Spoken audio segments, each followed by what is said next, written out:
message given by Extra Terrestrials. At last, science replaces religion.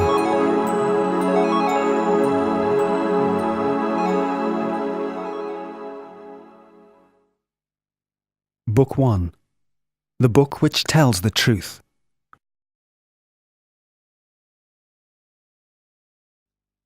Chapter 1. The Encounter.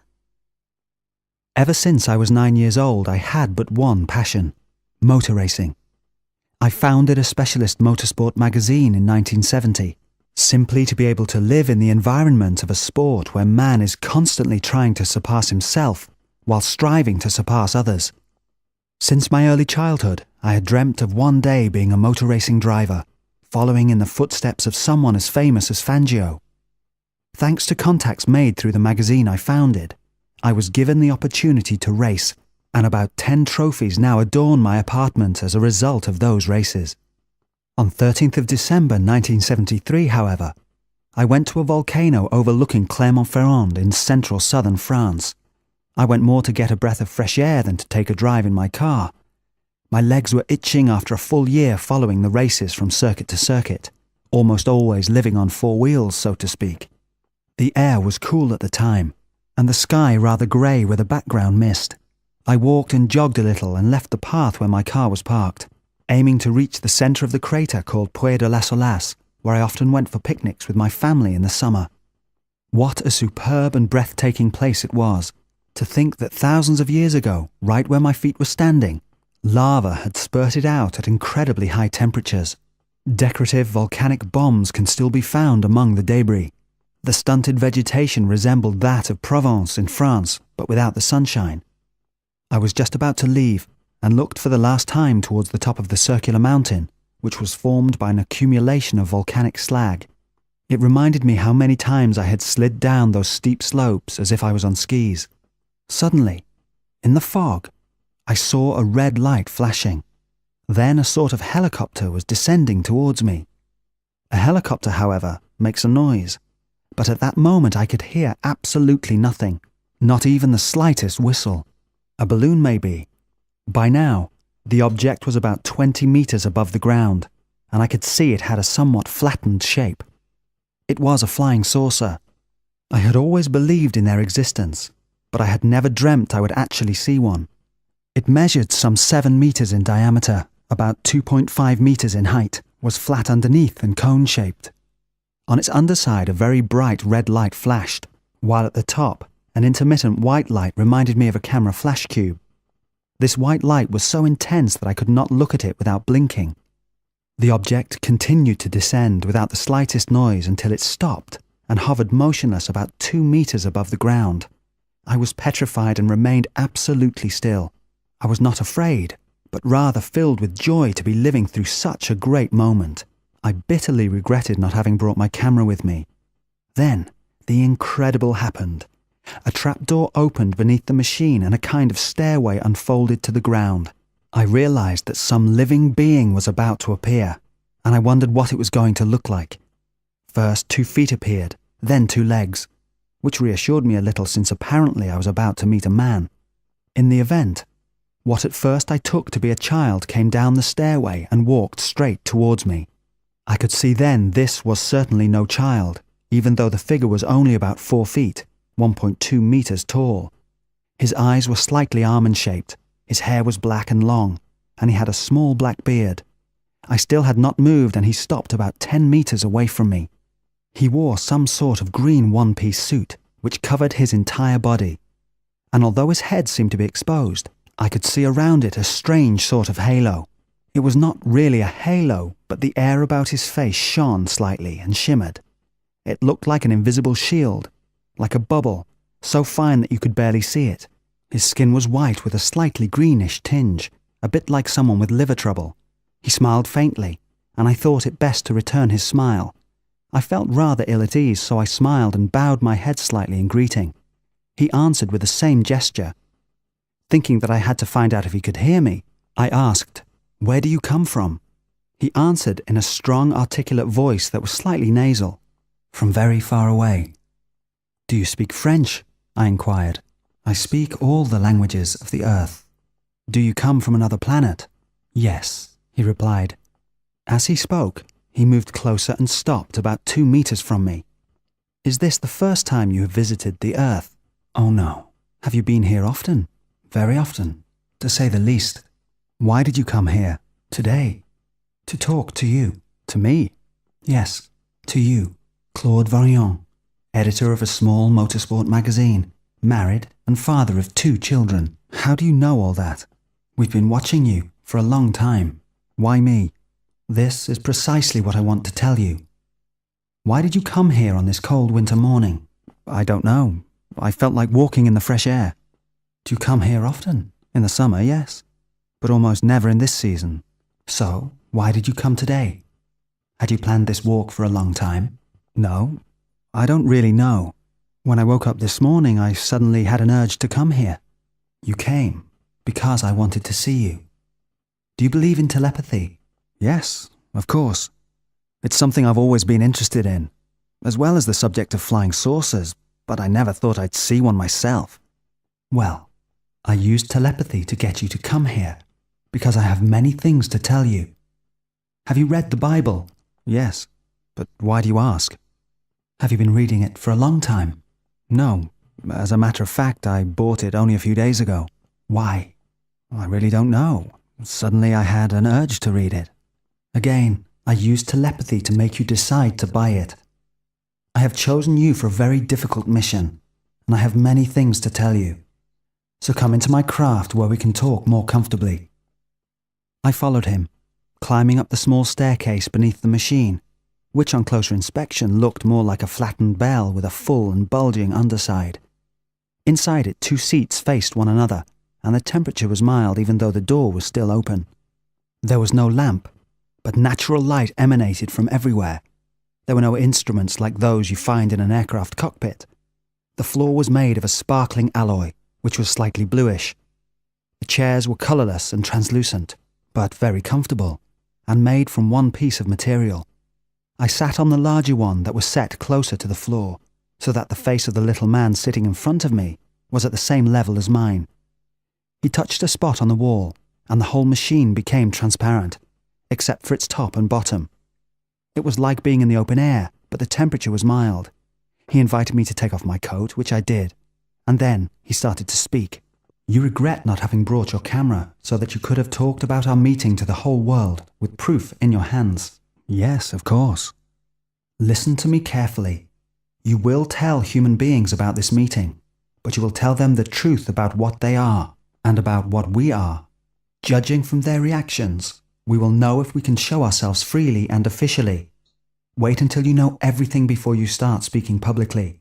Then you will be able to defend yourself properly against those people who will not believe you, and you will be able to bring them incontestable proof. You will write down everything I tell you and publish the writings in a book. But why did you choose me? For many reasons. First of all, we needed someone in a country where new ideas are welcomed, and where it is possible to talk about such ideas openly. Democracy was born in France, and this country has a reputation the world over for being the country of freedom. Also, we needed someone who is intelligent and quite open to everything. Above all, we needed someone who is a free thinker without being anti-religious.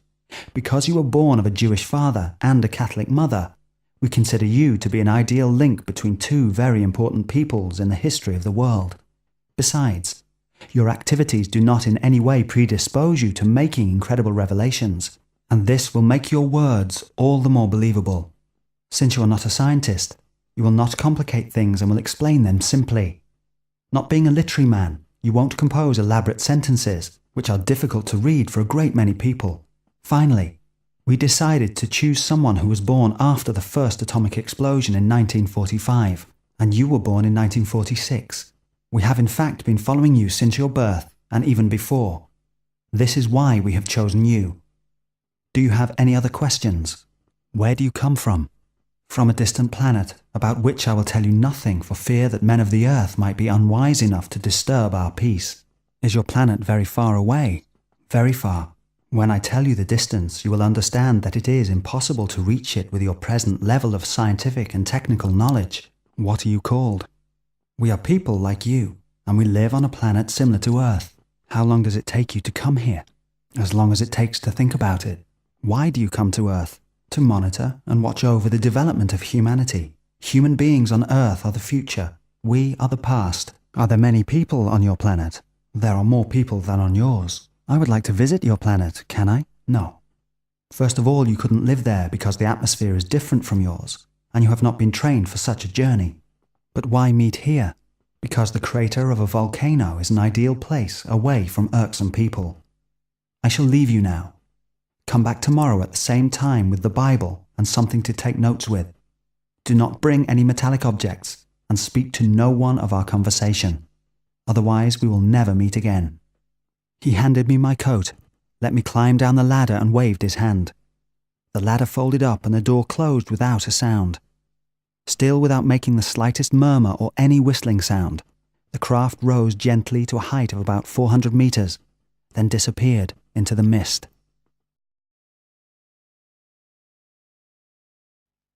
Chapter 2. The Truth. Genesis. The following day, I was at the meeting place again as arranged with a notebook, a pen and the Bible. The flying machine reappeared on time, and I found myself face to face once more with the little man, who invited me to enter the machine and sit in the same comfortable chair.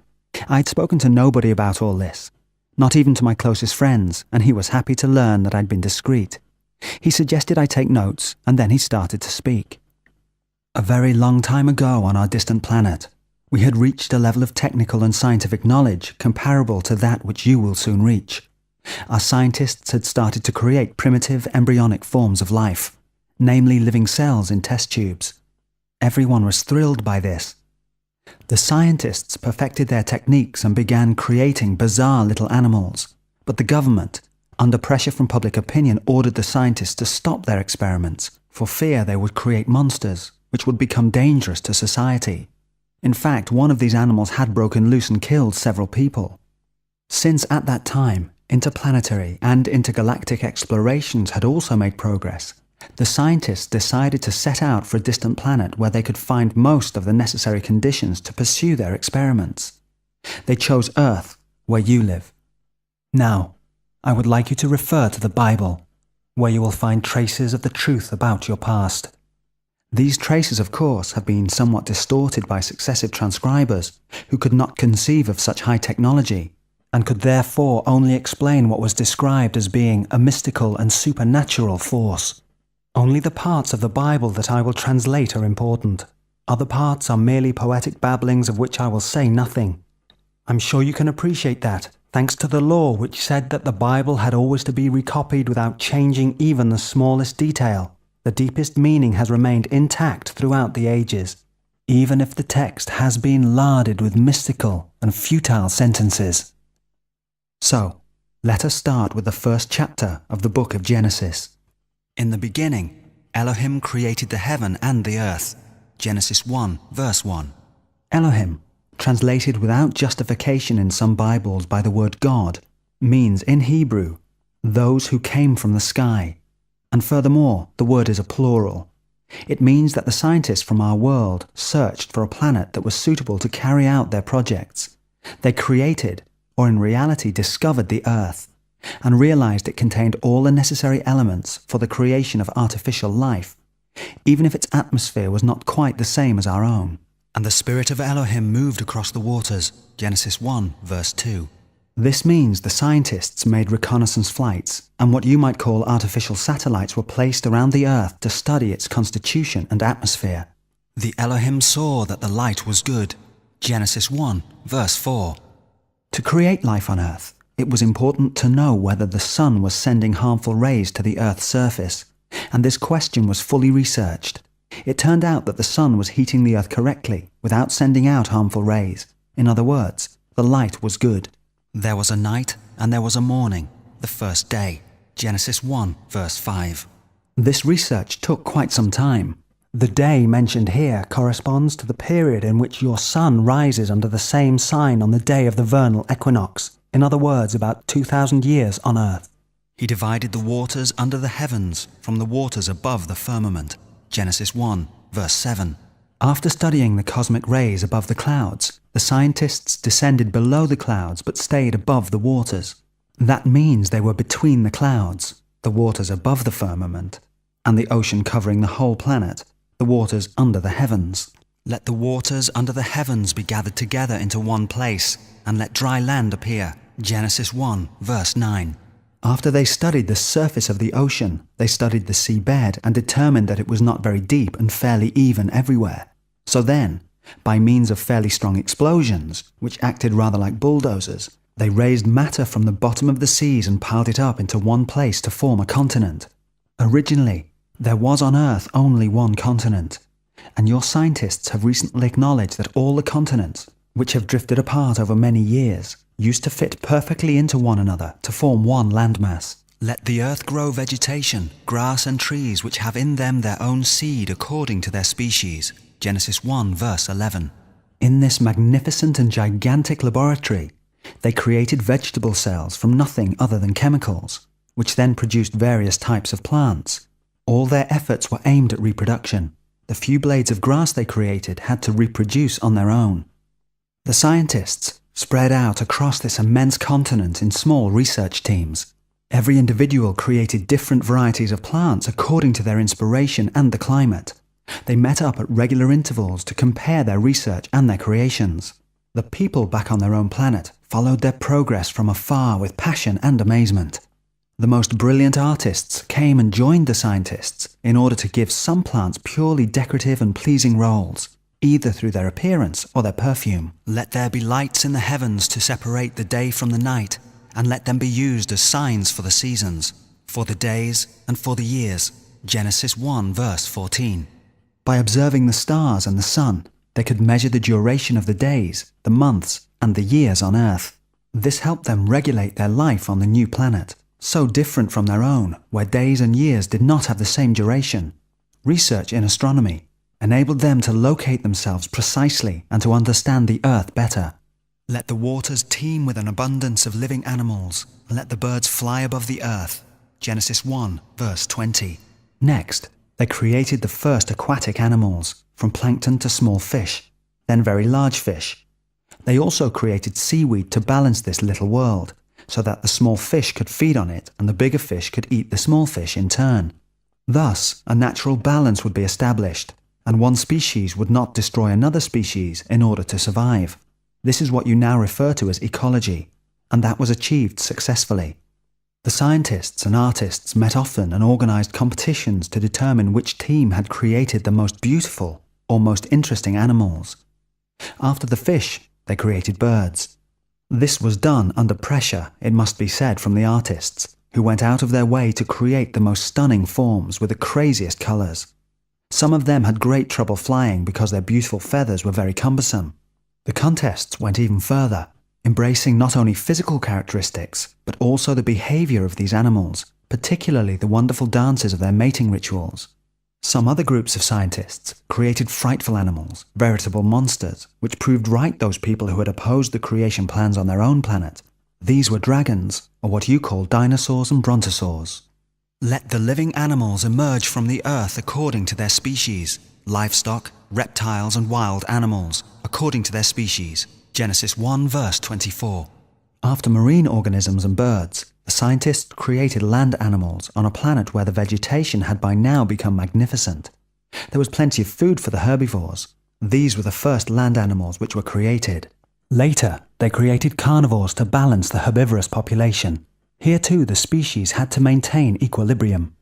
Those scientists who did all this came from the same planet as me. I am one of those people who created life on Earth. It was at that time that the most skillful among us wanted to create an artificial human being like ourselves. Each team set to work, and very soon we were able to compare our creations. But on our home planet, people were outraged when they heard that we were making test tube children who might come to threaten their world. They feared that these new human beings could become a danger if their mental capacities or powers turned out to be superior to those of their creators. So we had to agree to leave the new humans to live in a very primitive way, without letting them know anything scientific, and we made our own actions mystifying to them. It is easy to work out how many teams of creators did this. Each race on Earth corresponds to a team of creators. Let us make man in our own image, after our likeness. Let them have authority over the fish of the sea and the birds of the sky, over the livestock, over all wild animals, and over all the reptiles which crawl on the earth. Genesis 1 verse 26. In our image. You can see that the resemblance is striking. That is when the trouble started for us. The team located in the country you now call Israel, which at the time was not far from Greece and Turkey on the original continent, was composed of brilliant creators who were perhaps the most talented team of all. Their animals were the most beautiful, and their plants had the sweetest perfumes. This was what you call paradise on earth. The human beings they created there were the most intelligent, so steps had to be taken to ensure that they did not surpass their creators. The created, therefore, had to be kept in ignorance of the great scientific secrets, while being educated for the purpose of measuring their intelligence. Of every tree in the garden you may eat, but of the tree of good and evil you shall not eat of it. For on the day that you eat of it, you shall die. Genesis 2 verse 17. This means you, the created, can learn all you want, read all of the books we have here at your disposal, but never touch the scientific books, otherwise you will die. He brought to man all the animals to see what he would call them. Genesis 2 verse 19. Human beings had to have a thorough understanding of the plants and animals around them, their way of life, and the way to get food from them. The creators taught them the names and the powers of everything that existed around them, since botany and zoology were not considered dangerous for them. Imagine the joy of this team of scientists having 2 children, a male and a female, running around eagerly learning what was being taught to them. The serpent said to the woman, "Of the fruit of the tree which is in the midst of the garden, you would not die, for Elohim know that on the day you eat thereof your eyes will be opened and you shall be as gods." Genesis 3 verse 1 through 5. Some scientists in this team felt a deep love for their little human beings, their creatures, and they wanted to give them a complete education in order to make them scientists like themselves. So they told these young people who were almost adults that they could pursue their scientific studies, and in so doing, they would become as knowledgeable as their creators. Then the eyes of them both were opened, and they knew that they were naked. Genesis 3 verse 7. The new human beings then understood that they could also become creators in their turn, and they became angry at their parents for having kept them away from scientific books, considering them to be like dangerous laboratory animals. Yahweh Elohim said to the serpent, "Be damned, on your belly you shall crawl, and dust you shall eat all the days of your life." Genesis 3 verse 14. The serpent was this small group of creators who had wished to tell the truth to Adam and Eve, and as a result they were condemned by the government of their own planet to live in exile on Earth, while all the other scientists had to put a stop to their experiments and leave the Earth. Elohim made for the man and his wife coats of skin and clothed them. Genesis 3 verse 21. The creators gave their creation the basic means of survival, enough to manage without needing any further contact with them. The Bible has preserved a sentence which is close to the original document. Now that man has become one of us, thanks to science, now we must ensure that he does not put out his hand and take from the tree of life, eat, and live forever. Genesis 3, verse 22. Human life is very short, but there is a scientific way to prolong it. Human scientists who study all their lives can only begin to amass sufficient knowledge to start making interesting discoveries when they get old, which is the reason why human progress is so slow. If humans could live 10 times longer, scientific knowledge would take a gigantic leap forward. If, when they were first created, these new beings could have lived much longer, they would have quite rapidly become our equals, because their mental faculties are slightly superior to our own. They are unaware of their full potential. This applies especially to the people of Israel, who, as I mentioned earlier, had been selected in a contest as the most successful type of humanoid on Earth due to their intelligence and genius. This explains why they have always considered themselves to be the chosen people. In truth, they were the people chosen by the teams of scientists who gathered together to judge their creations. You can see for yourself the number of geniuses born out of that race. So he drove out man and placed at the east of the Garden of Eden the cherubim and a flaming sword, which turned every way to guard the way to the tree of life. Genesis 3 verse 24. Soldiers with atomic disintegration weapons were placed at the entrance to the Creator's residence to prevent human beings from stealing more scientific knowledge. The flood. Let us move on to the 4th chapter of Genesis. And in the process of time it came to pass that Cain brought of the fruit of the ground to Elohim, and Abel also brought the firstlings of his flock. Genesis 4, verses 3 through 4. The creators in exile, who were left under military surveillance, urged the human beings to bring them food in order to show their own superiors that the newly created people were good, and that they would never turn against their creators. Thus, they managed to obtain permission for the leaders of these first human beings to benefit from the tree of life. And this explains how they lived so long.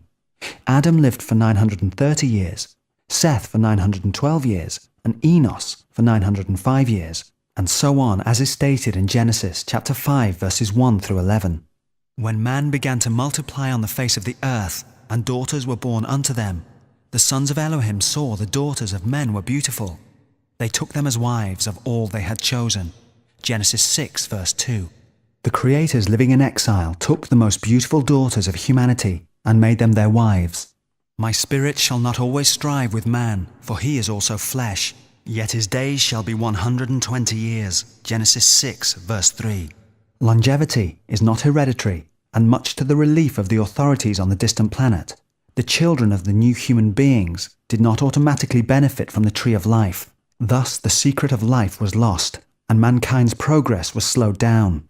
When the sons of Elohim came into the daughters of men, and had children by them, they were the heroes of old, men of renown. Genesis 6 verse 4.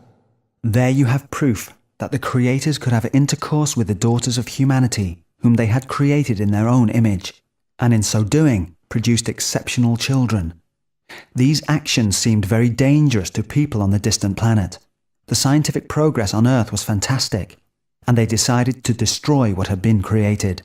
And Yahweh saw that man had done much evil on earth, and that his thoughts and inclinations were always evil. Genesis 6 verse 5. The evil in question was the desire of human beings to become scientific and independent people equal to their creators. Being good, as far as those on the Elohim's planet were concerned, meant the new human beings would remain primitive, vegetating on the earth. Their evil was the wish to progress, perhaps enabling them one day to catch up with their creators. The government then decided from their distant planet to destroy all life on Earth by sending nuclear missiles. However, when the exiled creators were informed of the project, they asked Noah to build a spaceship which would orbit the Earth during the cataclysm, containing a pair of each species that was to be preserved. This was true figuratively speaking, but in reality, and your scientific knowledge will very soon enable you to understand this, a single living cell of each species, male and female, is all that is required to recreate a whole being. This is something like the first living cell of a fetus in the womb of its mother, which already possesses all the information needed to create a human being, right down to the colour of its eyes and hair. This was a colossal task, but it was completed on time. When the explosion took place, life had already been preserved a few thousand kilometres above the Earth. The continent was submerged by a gigantic tidal wave, which destroyed all forms of life on its surface. The ark was lifted above the earth, Genesis 7 verse 17. As you can clearly see, it is said that the ark was lifted above the earth and not on the water. Then it was necessary to wait until there was no more dangerous radioactive fallout. The waters grew above the earth during 150 days, Genesis 7 verse 24. The spacecraft had 3 sections. You shall build it in stages, the lower, the second, and the third. Genesis 6 verse 16.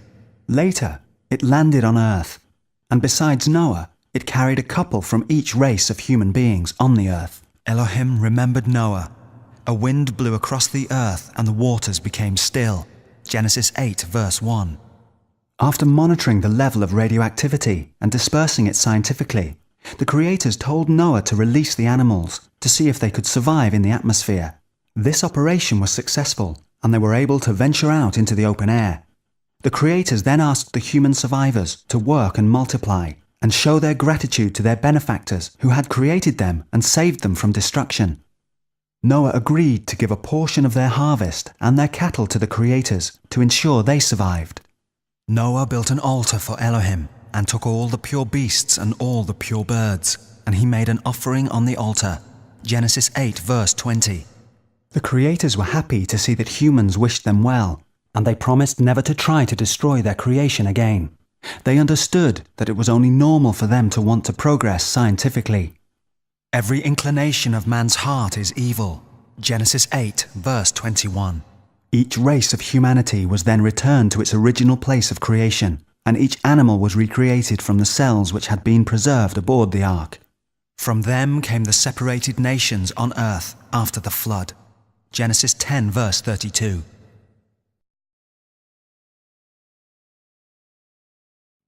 The Tower of Babel. But the most intelligent race, the people of Israel, was making such remarkable progress that they were soon able to undertake the conquest of space with the help of the exiled creators. The latter wanted their new human beings to go to the Creator's planet to obtain their pardon by showing that they were not only intelligent and scientific, but also grateful and peaceful. So they built an enormous rocket, the Tower of Babel. And now they have decided to do this. Henceforward nothing they plan to do will be beyond their reach.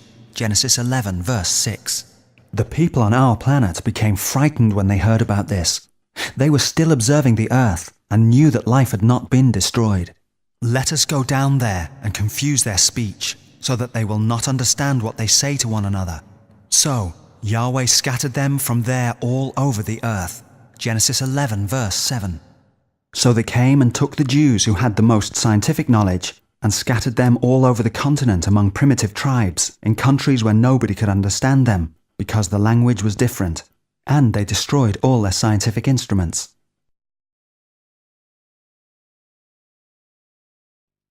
Sodom and Gomorrah.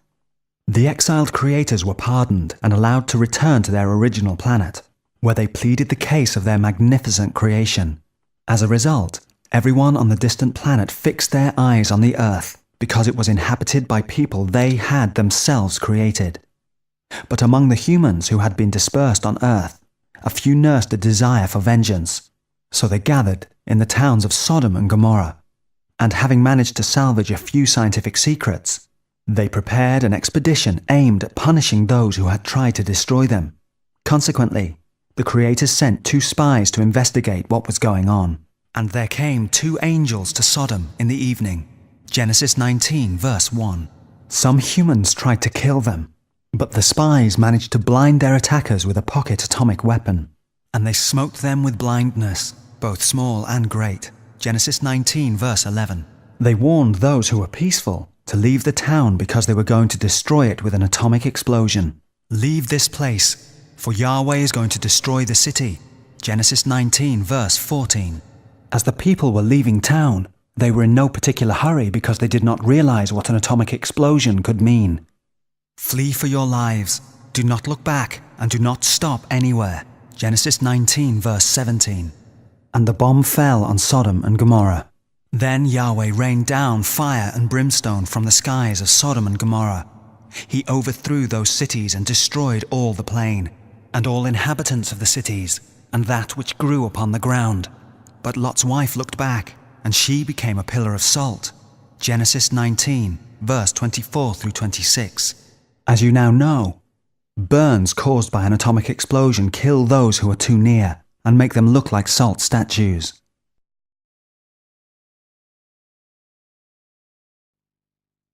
The sacrifice of Abraham. Later, after most of their leading intellectuals had been destroyed and they had relapsed into a semi-primitive state, the creators wished to see if the people of Israel, and particularly their leader, still had positive feelings towards them. This is related in the paragraph where Abraham wants to sacrifice his own son. The creators tested him to see if his feelings towards them were sufficiently strong. Fortunately, the experiment ended positively. Do not raise your hand against the boy. Do not touch him. Now I know that you fear Elohim. Genesis 22, verse 12. There you have it. Assimilate it all and write down everything that I've just told you. I will tell you more tomorrow. Once again the small man took leave of me, and his spacecraft rose slowly into the air. Because the sky was clearer this time, I was able to watch more closely as it took off. It hovered motionless at a height of about 400 meters. Then, still without the slightest sound, the vessel turned red as if it were heating up, then as white-hot metal, and then finally a sort of bluish purple like an enormous spark, which was impossible to look at. Then it disappeared completely.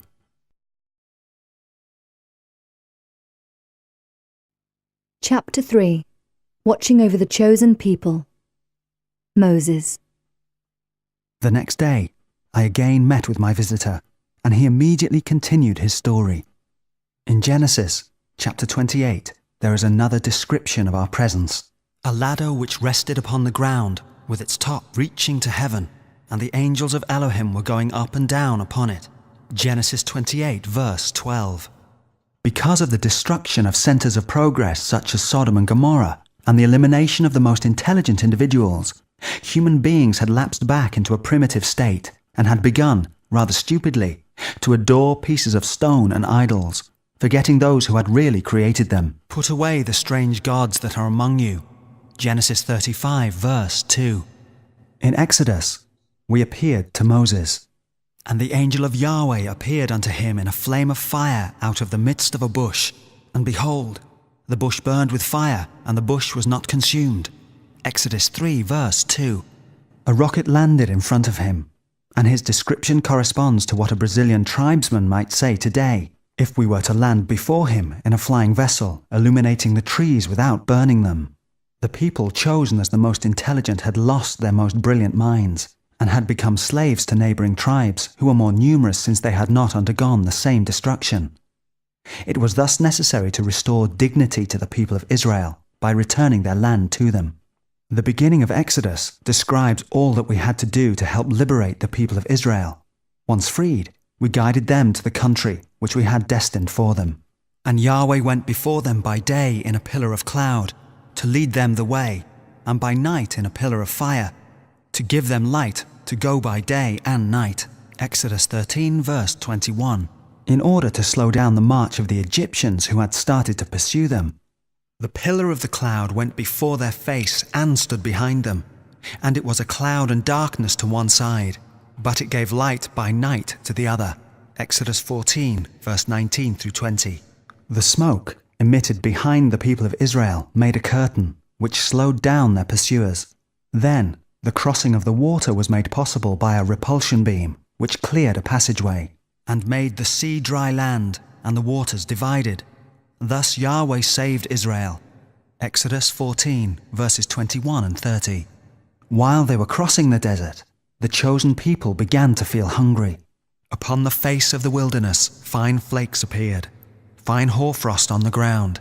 Exodus 16, verse 14. The manna was nothing more than pulverized synthetic chemical food, which, when spread on the ground, swelled with the early morning dew. As for the staff which allowed Moses to draw water from the rock, as it says in Exodus 17, verse 6, it was nothing but a detector of underground water pools, similar to those which you use at present to find oil, for example. Once the water is located, one has only to dig. Then in chapter 20 of Exodus, a certain number of rules are cited. Because the Israelites were so primitive, they needed laws regarding morals and especially hygiene.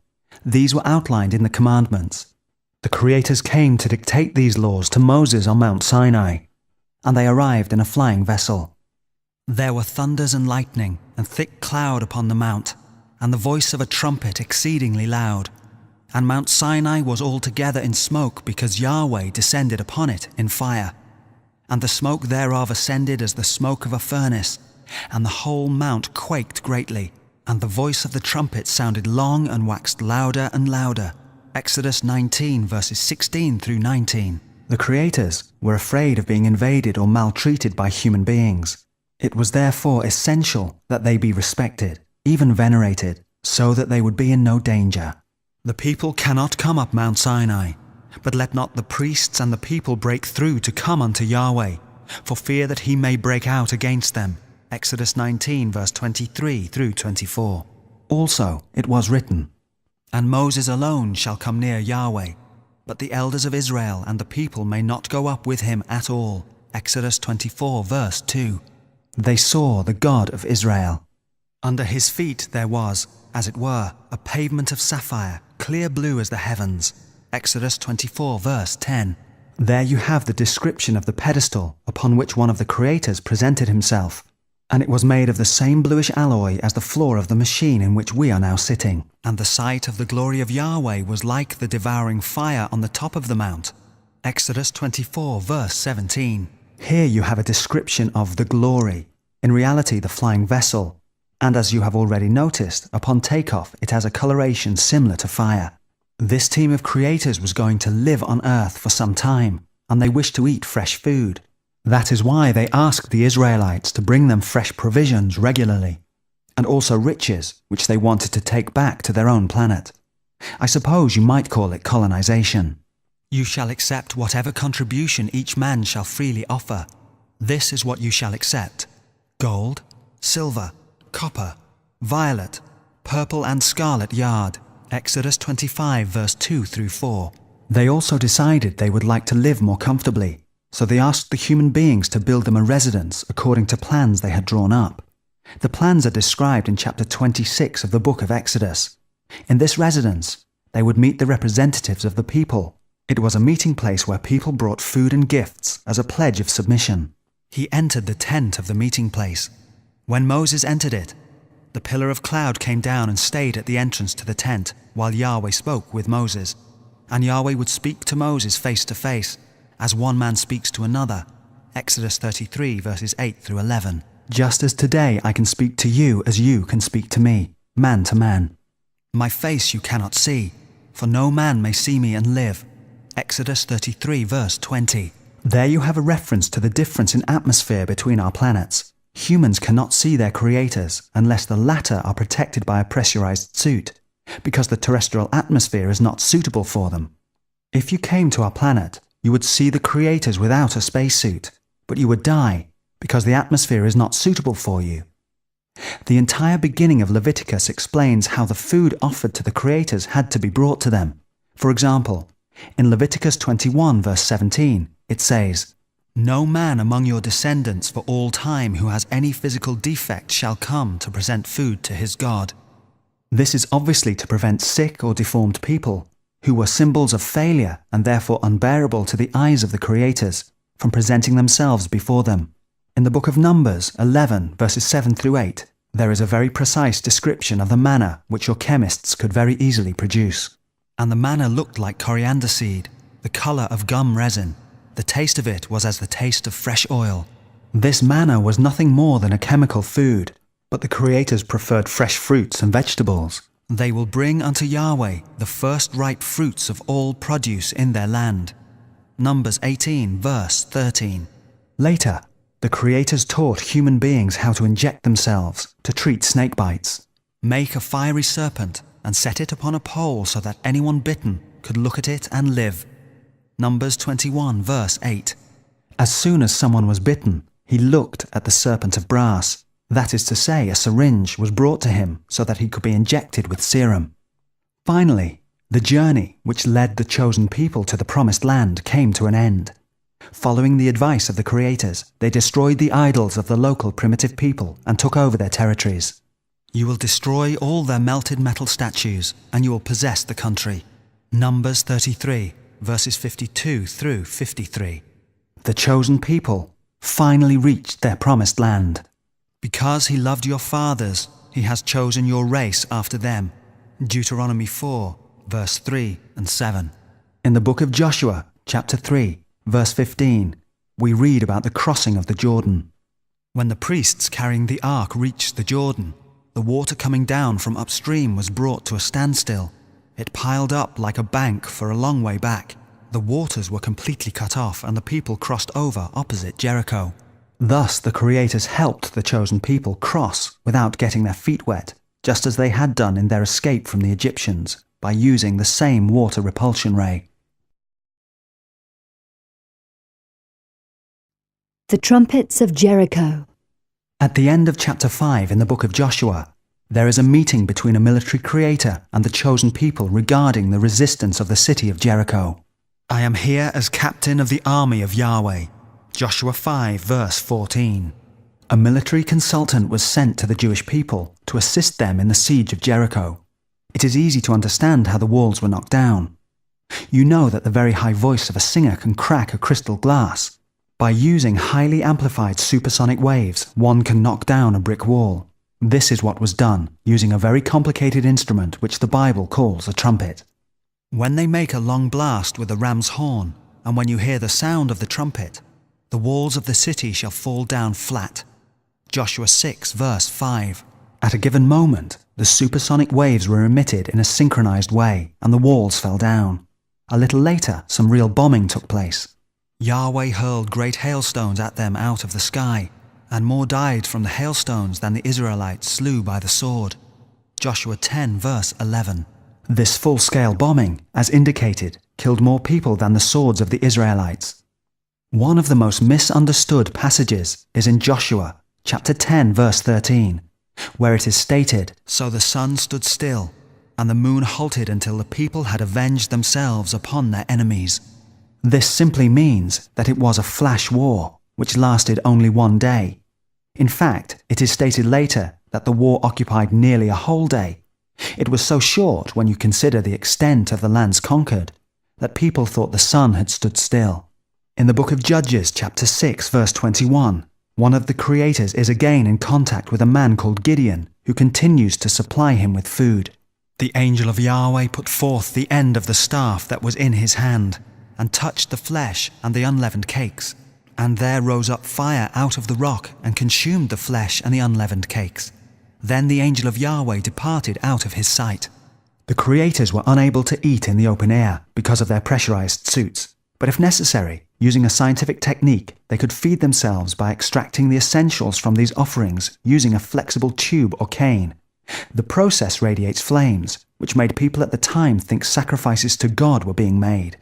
In chapter 7 of the book of Judges, 300 men with trumpets surrounded the enemy camp, and using amplified supersonic instruments, they blew them simultaneously in order to drive all the people in the camp mad. You now know that certain high-pitched sounds carried to extremes can drive anyone mad. Indeed, the soldiers who had been surrounded went wild, fought amongst themselves and ran away. Samson, the telepathist. In Judges chapter 13, there is yet another example of mating taking place between the creators and human women. And the angel of Yahweh appeared unto the woman and said, "You are barren and have no child, but you shall conceive and give birth to a son." Judges 13, verse 3. It was necessary that the fruit of this union be healthy, so that the behavior of the child could be studied. This is why he tells her, "And drink not the wine nor strong drink, and eat not any unclean thing. For lo, thou shalt conceive and bear a son, and no razor shall come on his head, for the child shall be a Nazarene, consecrated unto God from the womb." Judges 13, verse 4 through 5. Later it is written, "And the angel of Elohim came again to the woman who was sitting in the fields. Her husband was not with her."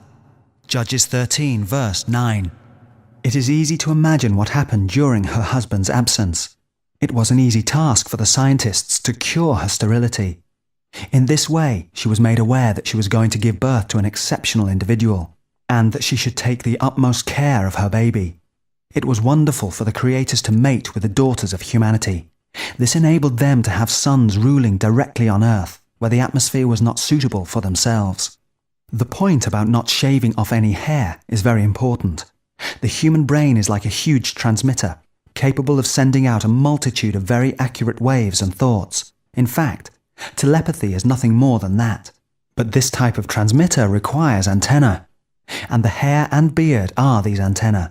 That is why you should not shave off any hair if you want to make use of your transmitters. You have surely noticed that many of your scientists have long hair, and often a beard.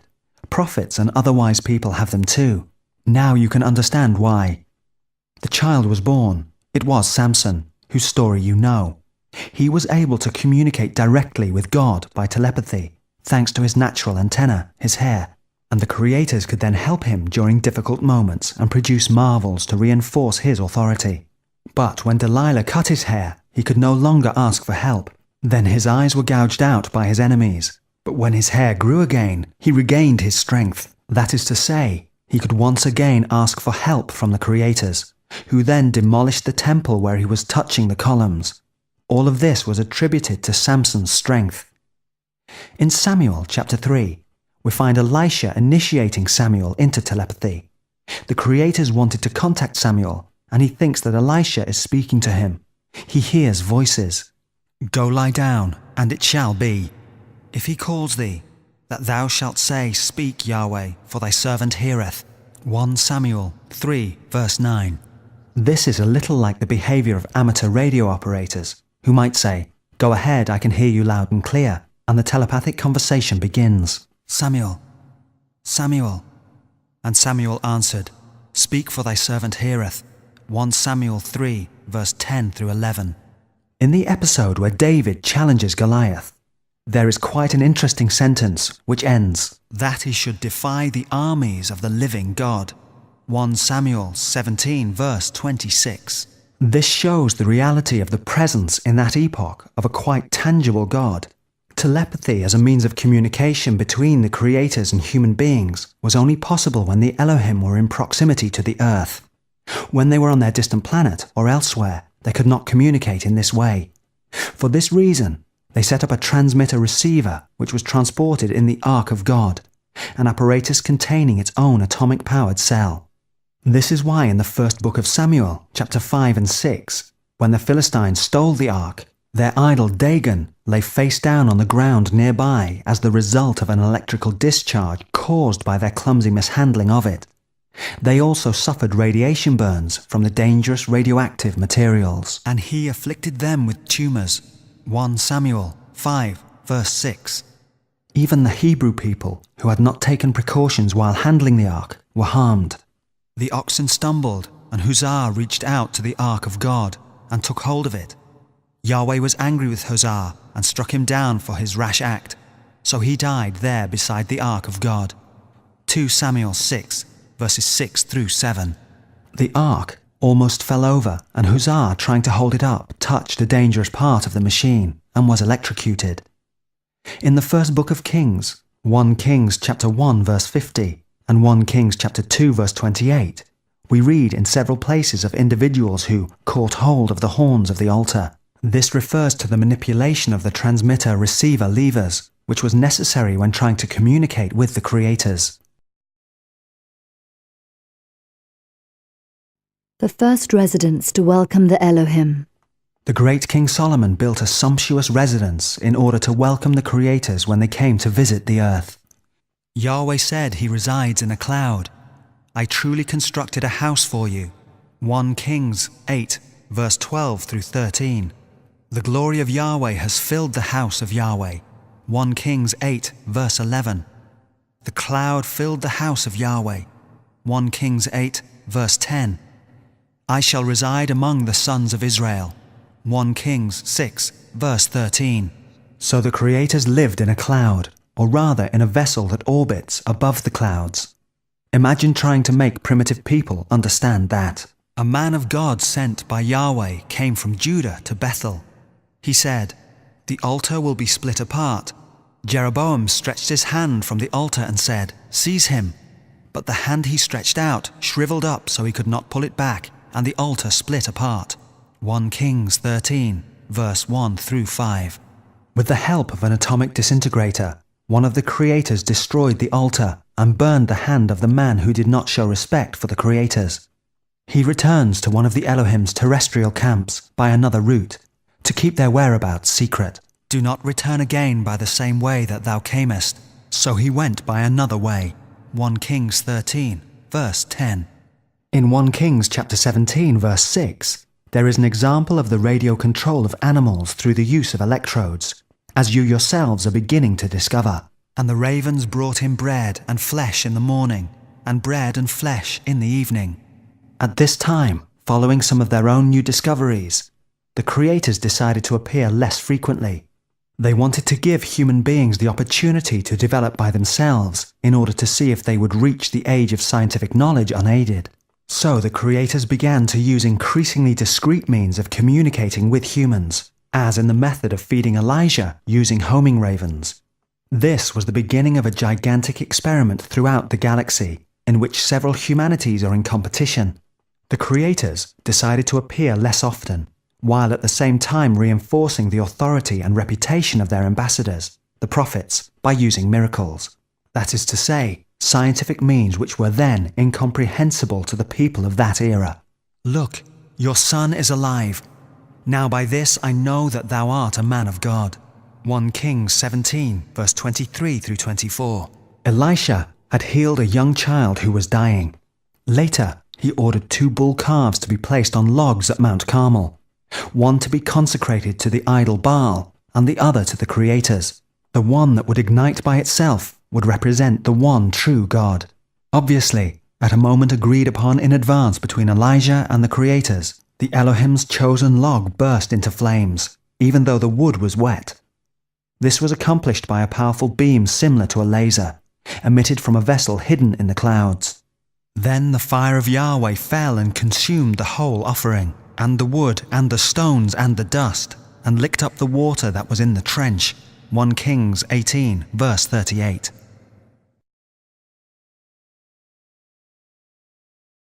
Elijah, the messenger. The creators paid particular attention to Elijah. An angel touched him and said, "Arise and eat." At his bedside was a pancake and a jar of water. All this happened in the desert. 1 Kings 19, verse 5 through 6. And behold, Yahweh passed by, and a great and strong wind rent the mountains, and broke the rocks in front of Yahweh. But Yahweh was not in the wind. And after the wind came an earthquake, but Yahweh was not in the earthquake. And after the earthquake came a fire, but Yahweh was not in the fire. And after the fire, a still small voice. 1 Kings 19, verse 11 through 12. There you have the exact description of a landing by a machine similar to one of your rockets. Then, further on, a vision of the creators is described. I saw Yahweh sitting on his throne, and all the army of heaven standing by him. 1 Kings 22, verse 19. The creators once again used telepathy, this time group telepathy, so that none of the prophets could predict the truth to the king. I will be a lying spirit in the mouths of all his prophets. 1 Kings, chapter 22, verse 22. In the second book of Kings, there is further evidence of the protection which the creators gave to Elijah. If I am a man of God, may fire fall from heaven and consume you and your company. Fire fell from heaven and consumed the officer and his 50 men. 2 Kings chapter 1, verse 12. This operation happened again, but the third time the angel of Yahweh said unto Elijah, Go down with him and be not afraid of him. 2 Kings 1, verse 15. In the second book of Kings, chapter 2, Elijah is invited into a spacecraft which takes off with him on board. When Yahweh would take up Elijah into heaven by a whirlwind. 2 Kings 2, verse 1. Also, later it adds, There appeared a chariot of fire and a horse of fire, which parted them both asunder, and Elijah went up by a whirlwind into heaven. 2 Kings 2, verse 11. This is a clear description of a spacecraft taking off, and when the narrator speaks of horses of fire, he is referring to the fire and the smoke which were emitted from the blast pipes. If you showed certain South American or African tribespeople a rocket taking off, they would be incapable of understanding this scientific phenomena in a rational way, and would look upon it as something supernatural, mystical and divine.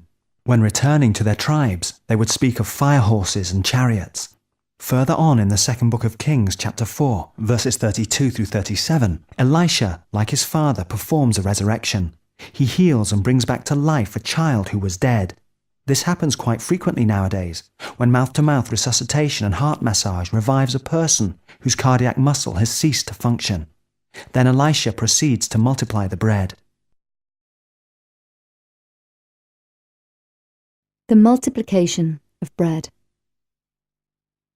A man brought the man of God 20 barley loaves, but his servant said, How can I feed 100 people with 20 loaves?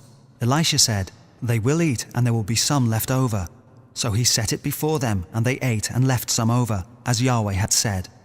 2 Kings 4, verses 42 through 44. The creators had brought synthetic dehydrated food with them, which, when added to water, increased to 5 times its original volume. So, with 20 small loaves of bread, there was enough food for 100 people. You are already familiar with the little vitamin pills which nourished your first astronauts. They take up very little space but contain all the necessary nutritional elements. 1 pill is enough to feed 1 person. A quantity equivalent in volume to 1 small loaf of bread is enough to feed 5 people. Therefore, 20 loaves are sufficient to feed 100 people. But the people of Israel had begun adoring metal idols. They had also become cannibals and were completely immoral, much to the disgust of their creators. So was Israel carried away out of their lands. 2 Kings 17, verse 23. That was the beginning of the dispersion of the Israelites, whose civilization, instead of making progress, was constantly regressing, in contrast to their neighbors who took advantage of their opportunities. In the book of Isaiah, you again find, "In the year of King Uzziah's death, I saw the Lord seated on a throne, high and exalted. Above him stood the seraphim. Each one had 6 wings. 1 pair covered their faces, 1 pair their feet, and 1 pair was spread in flight." Isaiah 6, verses 1 through 2. That is a description of the creators dressed in their one-piece spacesuits, fitted with 6 small jet engines, 2 on their backs, 2 on their arms, and 2 on their feet, all for steering purposes. Listen, a noise on the mountains like that of a great multitude, an uproar among kingdoms like nations amassing together. Yahweh is mustering an army for war. They come from faraway lands, from the ends of heaven. Yahweh and his instruments of wrath to destroy the land. Isaiah 13, verses 4 through 50. The whole truth is encapsulated in that quote. It is just a matter of reading between the lines in order to understand. They come from faraway lands, from the ends of heaven. That could not be clearer. You thought in your own mind, "I will ascend to heaven. I will raise my throne above the stars of God." Isaiah 14, verse 13. This refers to the human scientists who had accumulated sufficient knowledge to undertake a trip to the Creator's planet, but were destroyed at Sodom and Gomorrah. The army of the heavens is described here at that time when they arrived with the weapons of wrath to destroy the whole country.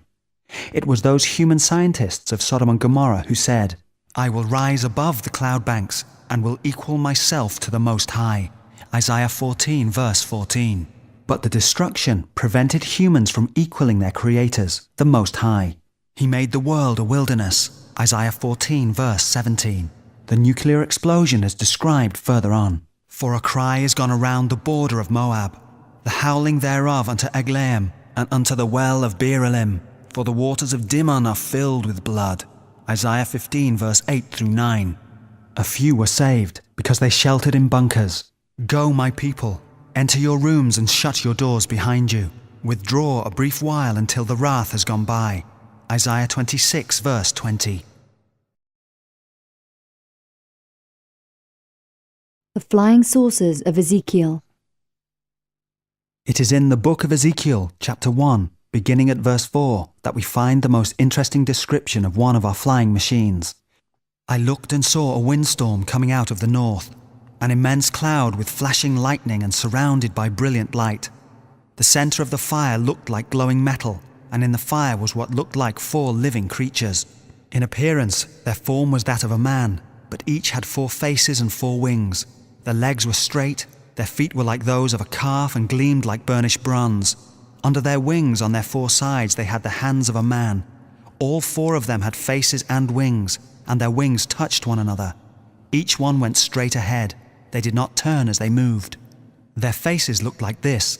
Each one had the face of a man, and on the right side each had the face of a lion, and on the left the face of an ox. Each also had the face of an eagle. Such were their faces. Their wings were spread upwards.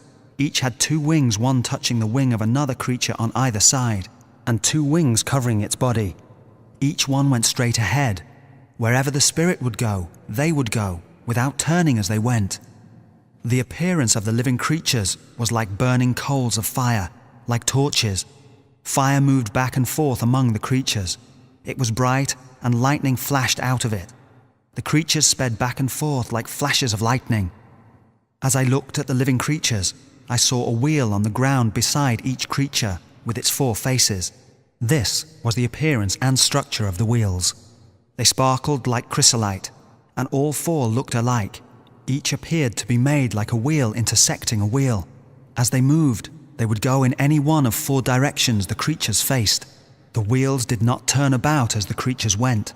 Their rims were high and awesome, and all 4 rims were full of eyes, all around. When the living creatures moved, the wheels beside them moved, and when the living creatures rose from the ground, the wheels also rose. Wherever the spirit would go, they would go, and the wheels would rise along with them, because the spirit of the living creature was in the wheels. When the creatures moved, they also moved. When the creatures stood still, they also stood still. And when the creatures rose from the ground, the wheels rose along with them, because the spirit of the living creatures was in the wheels.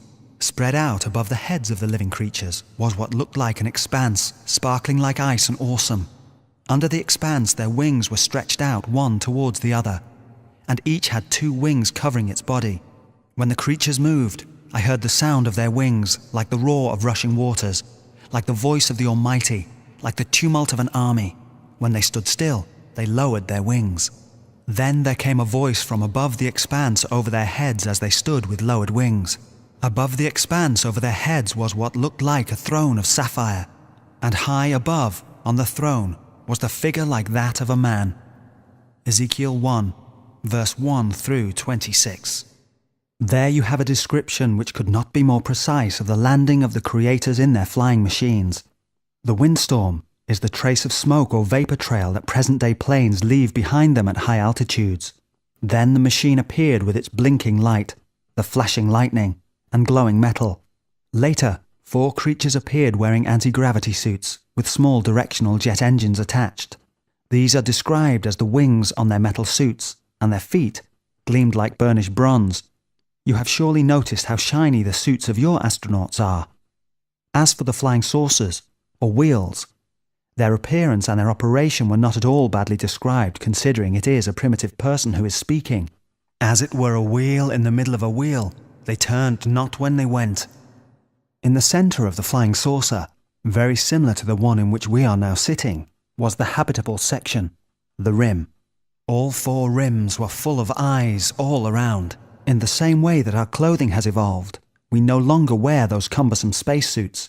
Our vessels then had portholes, the eyes around the rims, because we had not then discovered how to see through metallic walls by modifying their atomic structure at will. The flying saucers stayed near the creators, ready to help them if the need arose, since they were loading supplies and carrying out routine maintenance on the large intergalactic vessel above them. Other creators inside the vessels were directing them. The spirit of the living creature was in the wheels. This is quite clear.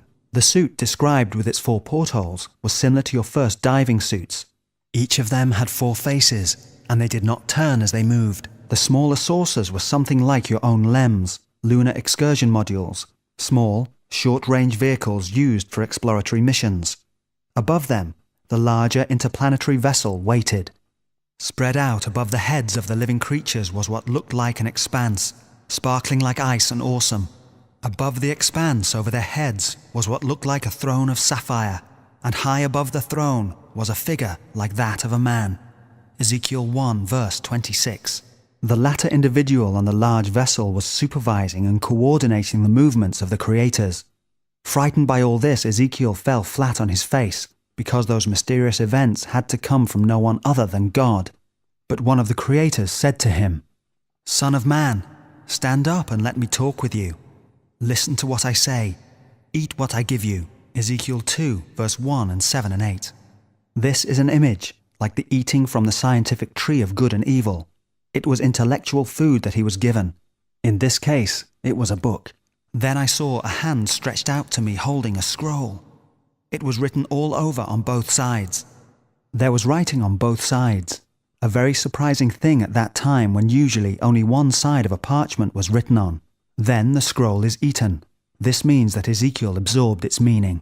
What he learned is what you are learning now about humanity's origins.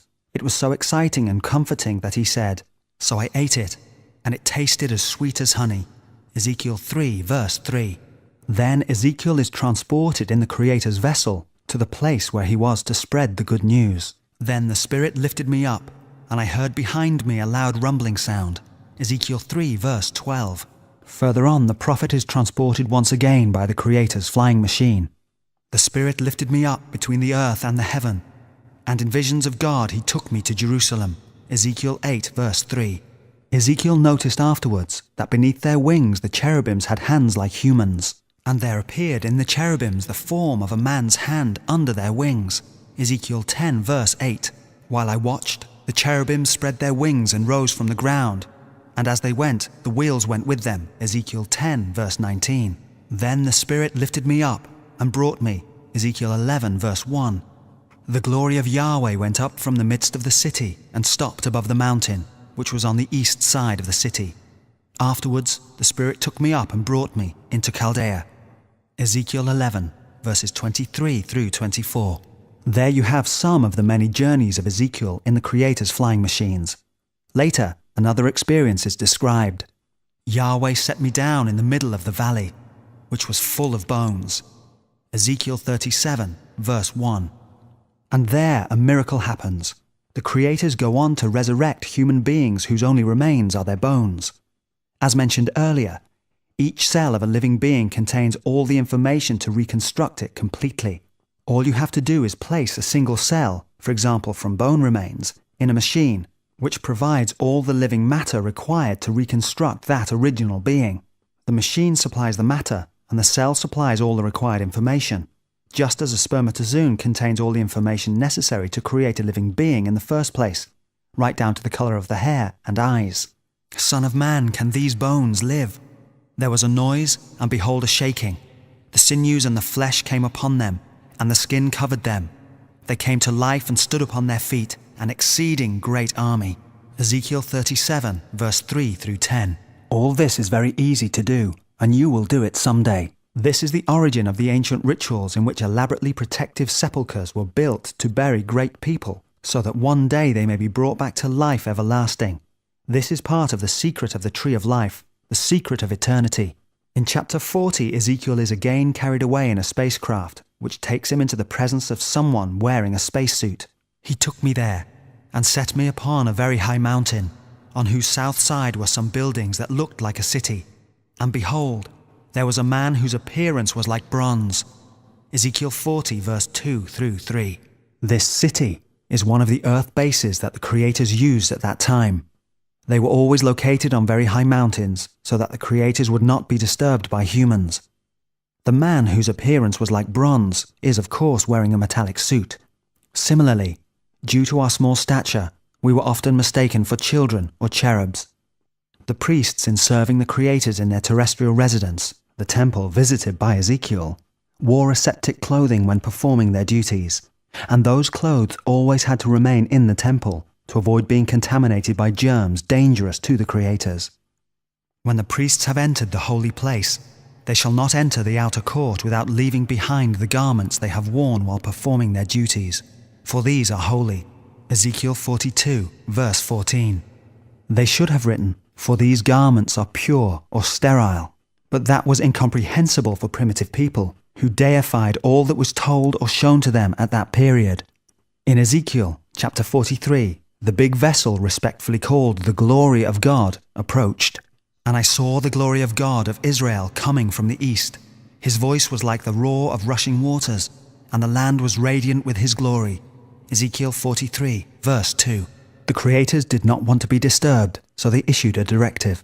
This gate is to remain shut. It shall not be opened, and no man shall enter by it, because Yahweh God of Israel has entered in by it. Therefore it shall be shut. Ezekiel 44, verse 2.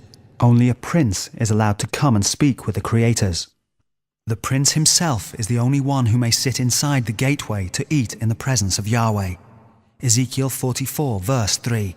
But the prince had to pass through a chamber where he was disinfected by special rays. He shall enter by way of the porch of that gate, and shall go out the same way. Ezekiel 44, verse 3. The Levite priests were there to look after the creators. They shall come near to me to minister unto me. And they shall come before me, to offer unto me the fat and the blood. And they shall come near to my table, to minister unto me. Ezekiel 44, verse 15 through 16. The odour of human perspiration was unpleasant to the creators. When they enter the gates of the inner court, they must be clothed with linen garments. They shall not gird themselves with anything that causeth sweat. Ezekiel 44, verse 17 through 18. There is a description also of how the Elohim supply of fresh products continued. The best of all your first fruits, and the first of your dough, you will give to the priests, so a blessing may rest on your household. Ezekiel 44, verse 30. In chapter 3 of the book of Daniel, King Nebuchadnezzar condemned 3 men to the stake for refusing to worship a metal god instead of the Creator's. But the 3 men who knew of the Creator's existence were saved by one Creator who came to their aid in the glowing fire. Armed with a repellent and refrigerative ray, he protected them from the heat and the flames with this and allowed them to walk away totally unscathed. I see 4 men loose, walking in the midst of the fire, and they have no hurt, and the form of the 4th looks like a son of the gods. Daniel 3, verse 25. Further on, Daniel is cast into the lion's den, but the lions do not harm him. There again, nothing too complicated was involved, just a paralyzing beam to give enough time to get Daniel out of the den unharmed. My God has sent his angel to shut the lion's mouth. Daniel 6, verse 22. In the 10th chapter of Daniel, you will find another interesting description of a creator. I looked up and saw a man. His body gleamed like topaz. His face shone like lightning. His eyes flamed like torches. His arms and feet sparkled like a disc of bronze. And when he spoke, his voice sounded like the voice of a multitude. Daniel 10, verses 5 through 6.